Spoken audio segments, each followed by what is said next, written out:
लोकशाहीचा बुलंद आवाज, रिपब्लिकन वार्ता महाराष्ट्र।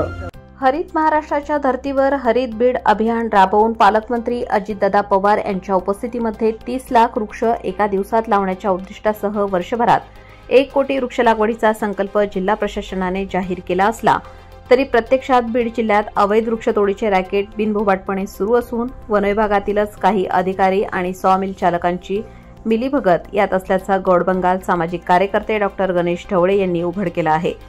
केवळ 2.5% वनक्षेत्र, मग झाडं कुठे गेली? बीडमध्ये जिथे 33% झाडांची घनता असायला हवी तिथे गेली 5 ते 6 वर्ष फक्त 2.5% वृक्ष शिल्लक आहेत। अवैध लाकूड तस्करी आणि वृक्षतोड मोठ्या प्रमाणात सुरू असतानाही वनविभाग कारवाई टाळतो। कुंपणच शेत खात आहे याचे जिवंत उदाहरण असल्याची टीका त्यांनी केली आहे। नियम फक्त कागदावर।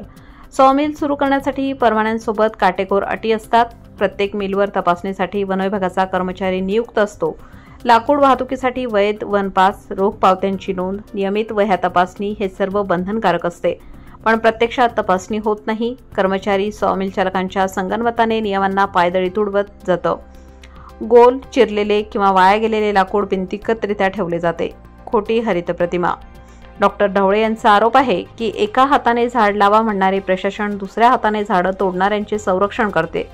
म्हणूनच अजितदादांनी स्वतः लक्ष घालून वनविभागाच्या अधिकाऱ्यांना फैलावर घेत सॉमिलवर नियमित तपासणी आणि कठोर कारवाईचे आदेश द्यावेत, अशी मागणी यावेळी ढवळे यांनी लावून धरली आहे।